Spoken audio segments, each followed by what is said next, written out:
En 1954, la République démocratique du Congo avait les mêmes conditions d'études que celles offertes dans les grandes universités des États-Unis. Après 32 ans de dictature, plus de 17 ans de guerre, arrive la misère.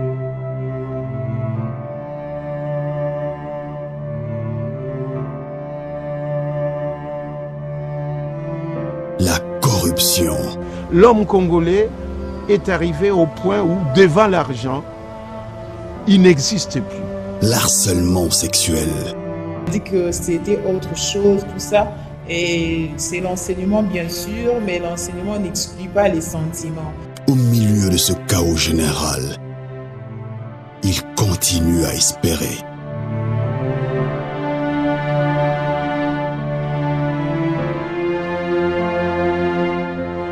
I still believe there is a bright future for the Congo.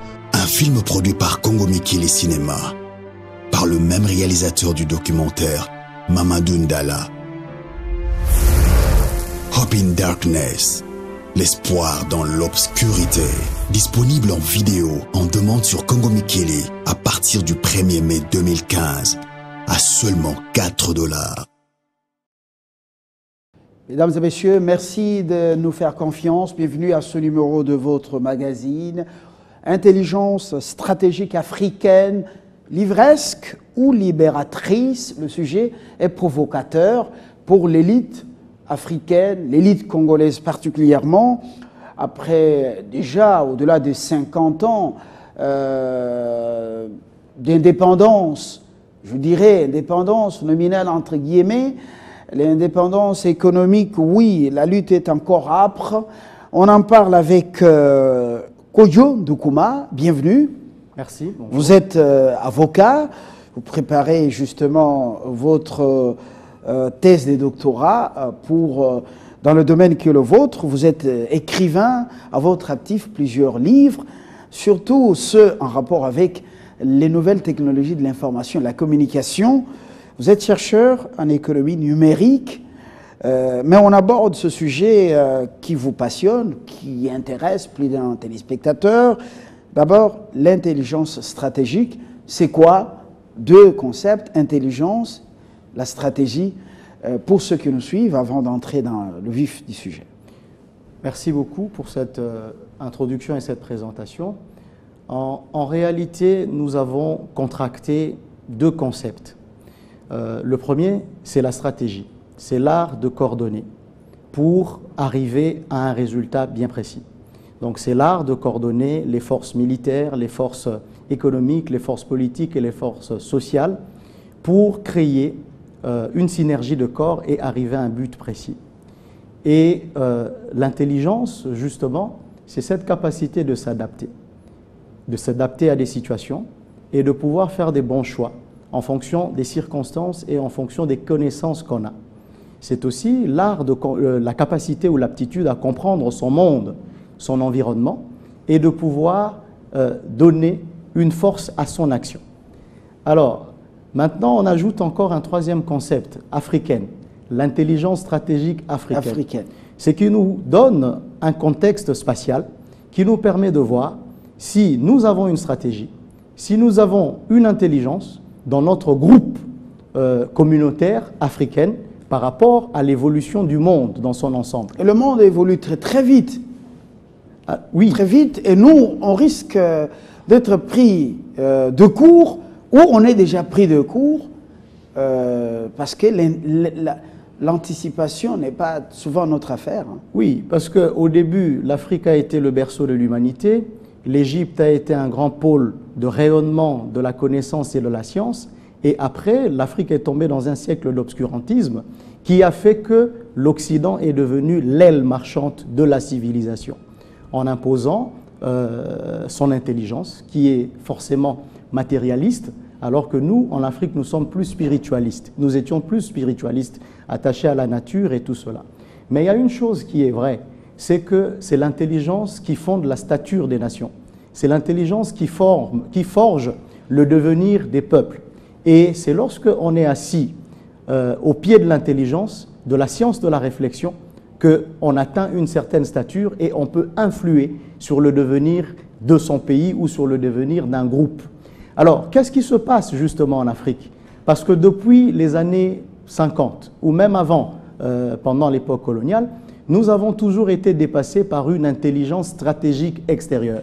Ça veut dire une façon de faire, ça veut dire des capacités, des aptitudes, des artifices qui ont été mis en place par l'Occident pour pouvoir influer sur le reste de l'humanité. Est-ce que vous avez été formé, vous êtes formé à l'école occidentale, vous reproduisez ce que vous avez appris? Il y a cela, mais comme on est dans le contexte africain, on peut replacer pour dire que chaque fois que l'homme africain a eu un éveil, cet éveil a été réactionnaire à quelque chose. Et le temps qu'il puisse s'adapter à ce nouvel environnement, à ces batailles gagnées, et je vais en donner l'illustration, le magistère occidental a toujours évolué. Ce qui fait que toutes les stratégies, toute l'intelligence stratégique africaine a toujours été anti quelque chose. Je donne la première intelligence stratégique africaine qui a été l'intelligence anticolonialiste. Nous avons eu des pères de l'indépendance, Kwame Nkrumah, Julius Nyerere, comment il s'appelle, Houphouët-Boigny, Patrice Emery Lumumba, Léopold Sédar Senghor, et dès qu'ils ont pu renverser le colonialisme, ils se sont trouvés face à le non-accomplissement du rêve qu'ils avaient apporté. Mais avant eux, justement, les précurseurs de cette indépendance, ou de ces indépendances africaines, il y a Kimpavita, il y a Simon Kimbangu. Oui, Kimpavita et Simon Kimbangu, c'est la connaissance non apprise à l'Occident, par rapport à votre question. Oui.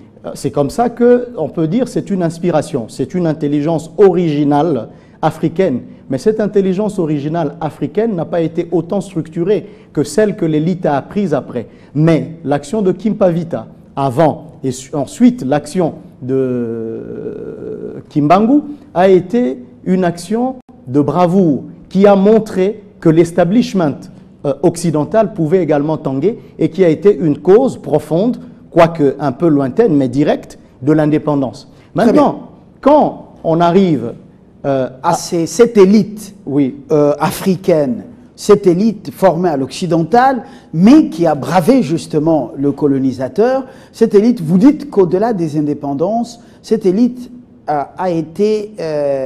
votre idée était laquelle? Oui, l'idée c'est que l'élite, ou même les leaders, disons-les comme ça, ont développé toujours une intelligence anti quelque chose. Donc à la défensive. À la défensive. Et la deuxième étape, c'est quoi? C'est que pendant que Senghor et toutes les personnes que j'ai citées ont pu gagner l'indépendance, ils n'ont pas atteint le rêve africain et le peuple ne s'est plus reconnu en eux.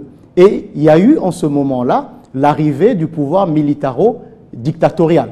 D'abord, des sauveurs d'un jour, on a eu comme ça beaucoup de putsch qui se sont concentrés dans la période de 1960 à 1970, des gens qui sont venus dire nous mettons fin au néocolonialisme, nous venons apporter une authenticité, mais qui en fait avaient en eux un discours authentique, c'est vrai, africain, mais qui avait en eux la volonté de pouvoir jouer le jeu occidental.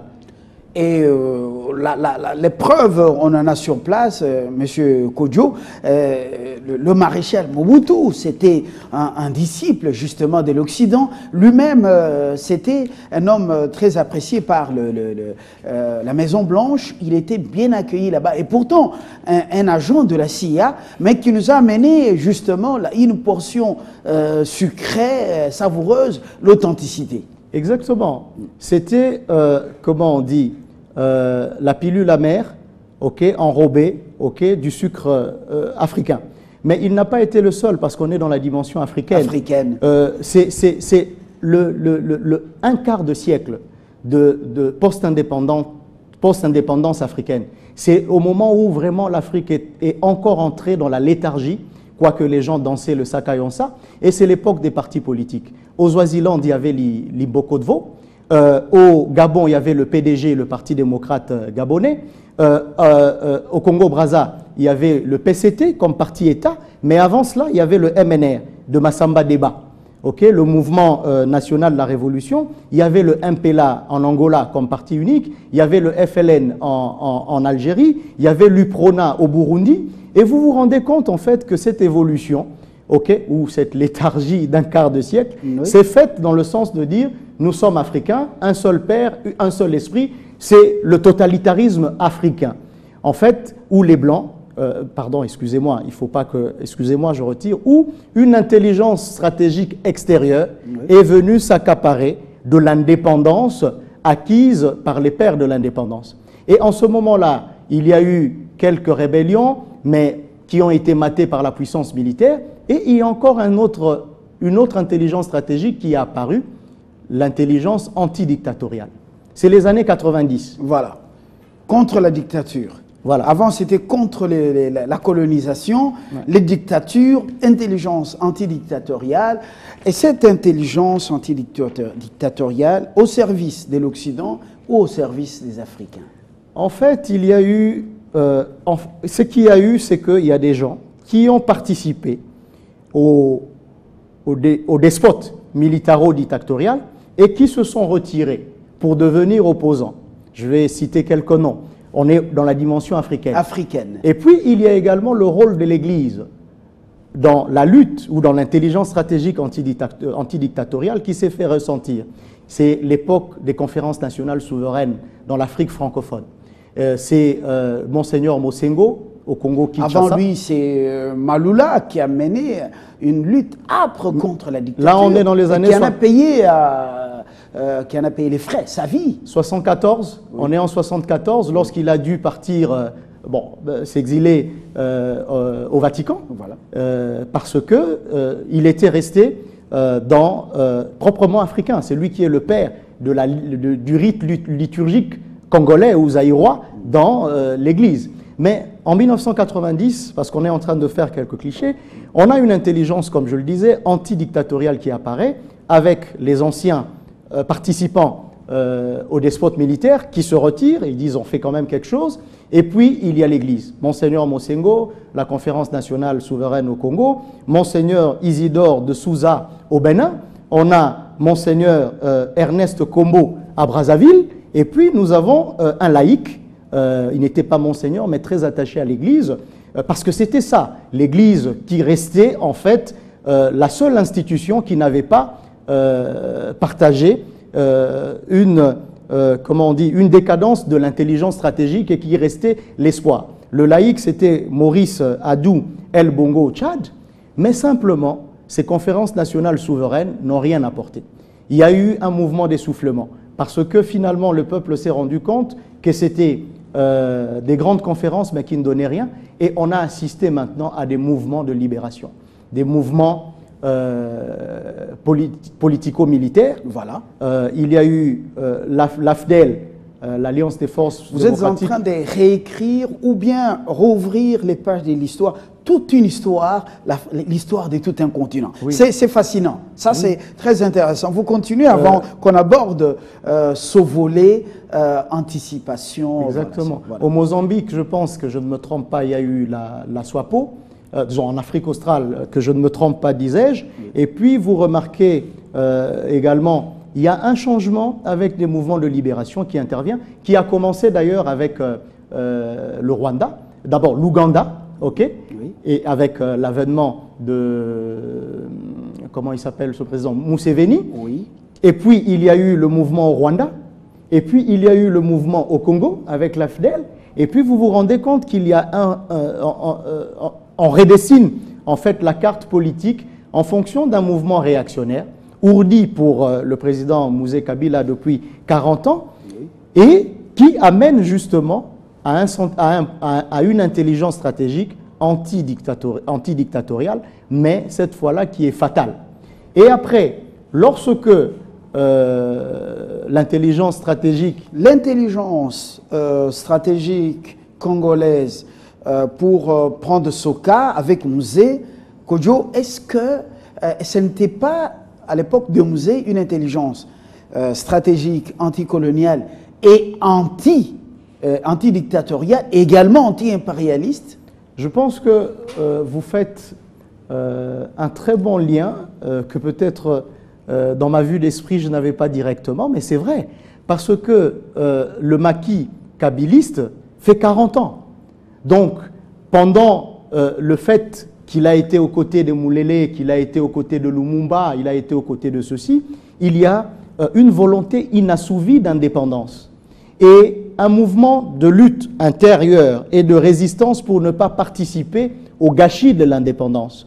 Et c'est celui-là qui garde justement ce sentiment ou cette intelligence stratégique parce qu'il développe les moyens autour de lui. Oui. C'est ça l'intelligence stratégique, avoir une synergie de corps, avoir une constance, avoir une façon de faire qui vous amène à un but. Il entre en léthargie stratégique, disons-le comme ça, contre justement le colon, contre les néo-colonialismes incarnés par le pouvoir militaro-dictatorial, mais également il comprend que les moyens utilisés par les hommes politiques dans la stratégie anti-dictatoriale ne peut pas tenir parce que les autres ont une armée.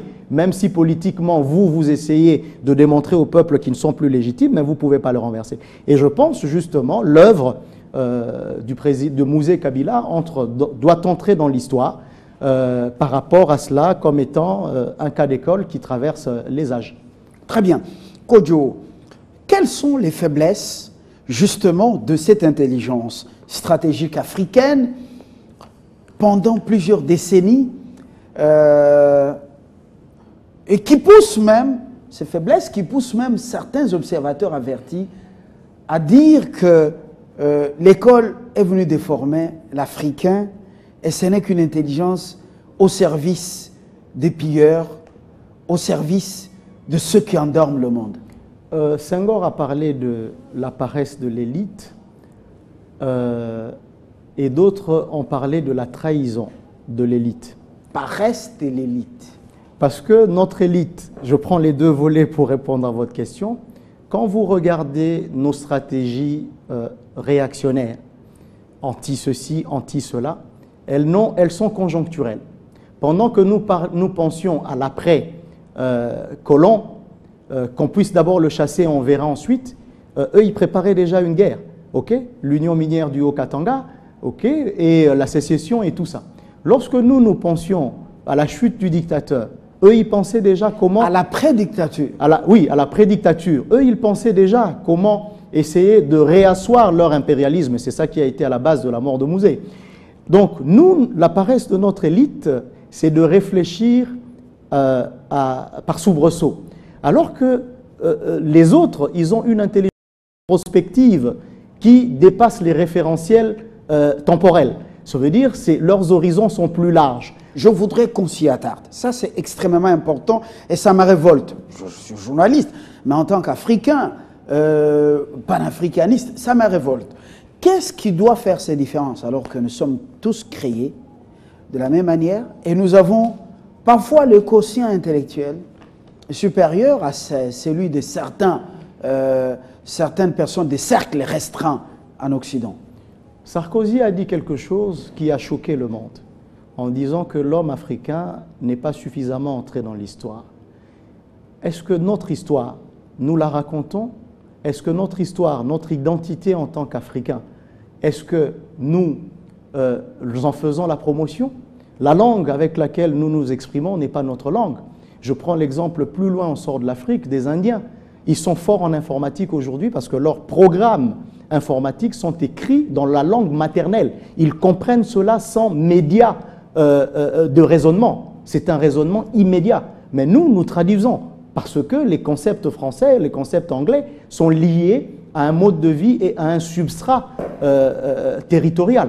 Donc, c'est déjà ça le premier problème que nous avons. Deuxième chose, c'est que nous entrons dans l'école de ce que nous sommes censés dépasser. Donc, il y aura toujours un train de retard. Il y a deux modèles aujourd'hui. Le modèle japonais, qui a fait ses preuves. En 1905, le premier peuple du monde à vaincre le peuple blanc, là je le dis, c'est le peuple japonais. Le premier peuple jaune sur une guerre, c'était contre la Russie. Et dans toute l'histoire contemporaine. Et puis vous avez le deuxième modèle qui est le modèle chinois. Ils se sont enfermés, ils ont reconquis leur identité, et le peuple chinois avait été un peuple faible, parce que le japonais venait dans ce grande Chine, venait avec des invasions, des incursions, et finalement, ils ont bâti leur force de l'intérieur, et aujourd'hui, le modèle chinois est le modèle triomphant sur le plan économique. Donc, nous, quelle est la stratégie que nous avons dans notre pays pour marquer l'histoire? À part cela, il y a les valeurs qui dépassent l'intelligence, les valeurs spirituelles. On nous a pris tous nos fétiches. Bon, Mobutu réclamait qu'on nous rende tous nos fétiches, peut-être parce que lui, il savait ce que ça représentait. Mais quand vous allez dans d'autres pays, ils n'ont pas perdu leur culture, ils n'ont pas perdu leur identité.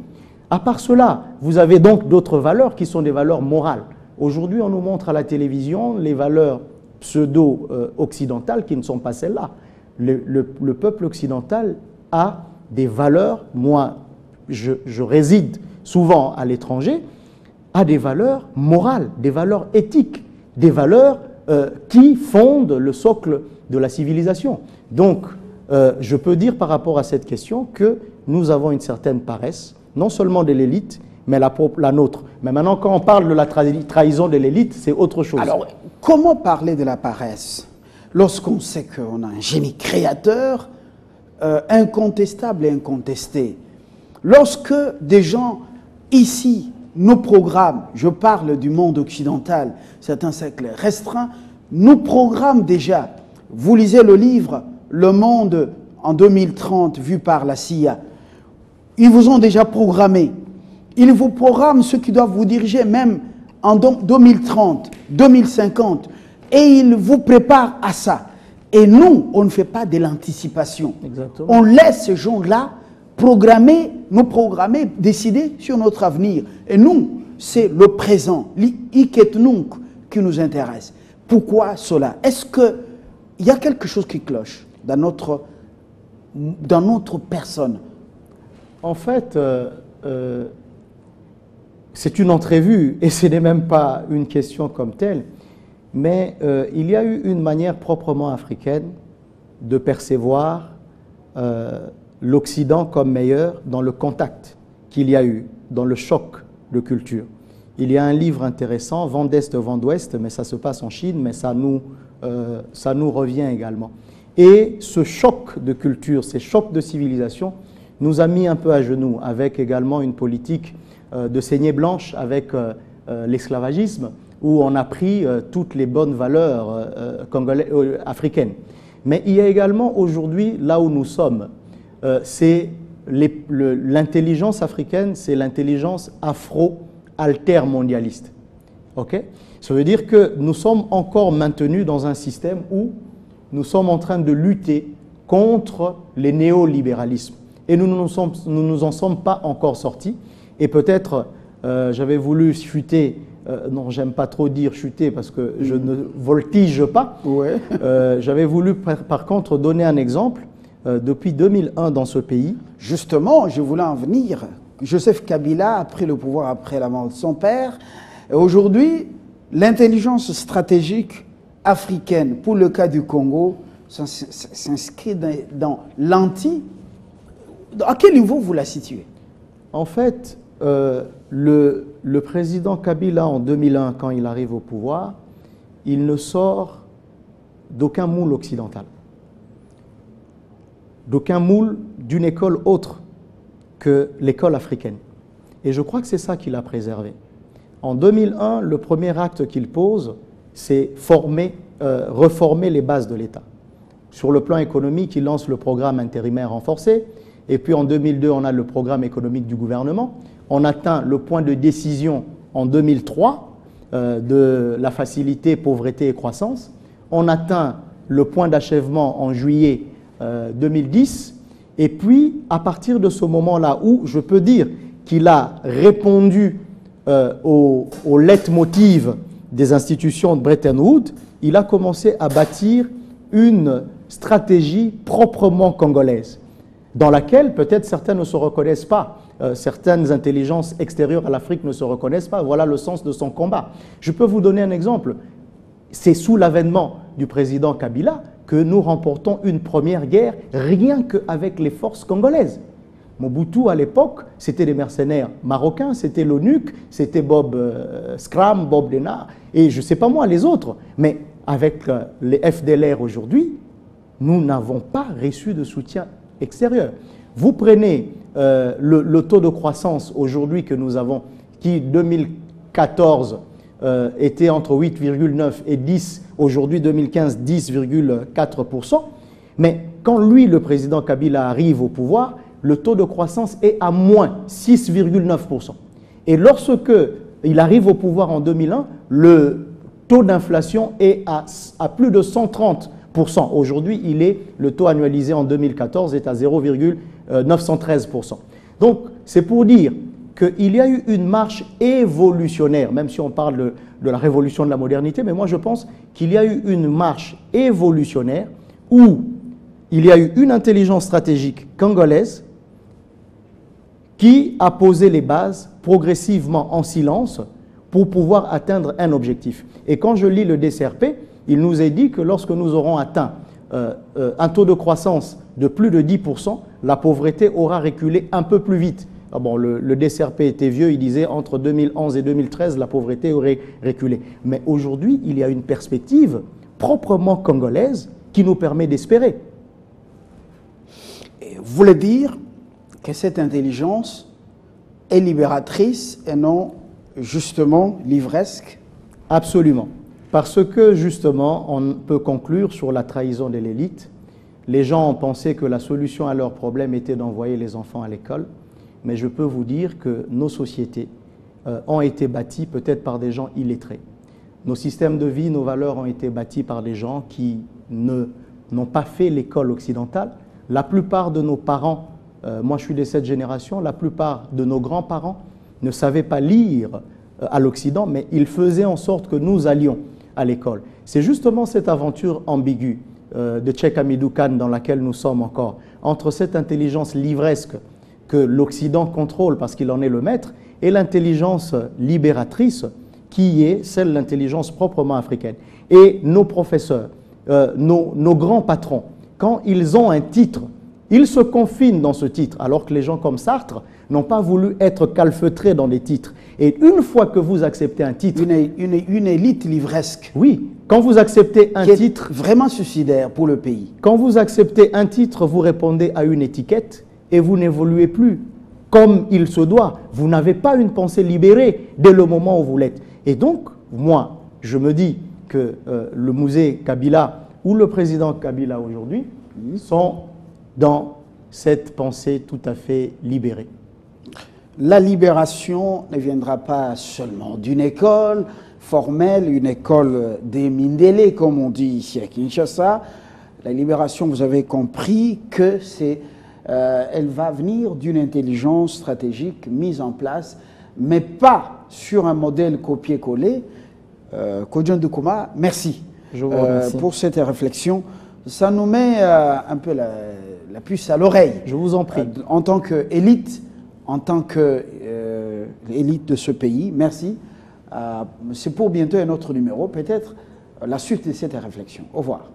En 1954, la République démocratique du Congo avait les mêmes conditions d'études que celles offertes dans les grandes universités des États-Unis. Après 32 ans de dictature, plus de 17 ans de guerre, arrive la misère.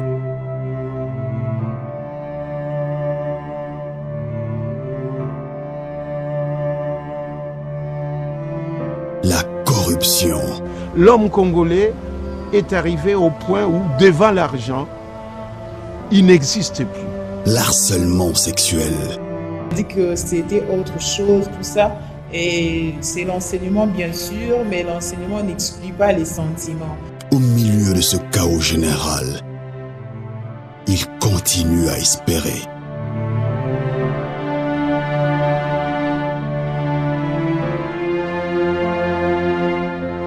I still believe there is a bright future for the Congo. Un film produit par Congo Mikili Cinéma, par le même réalisateur du documentaire, Mamadou Ndala.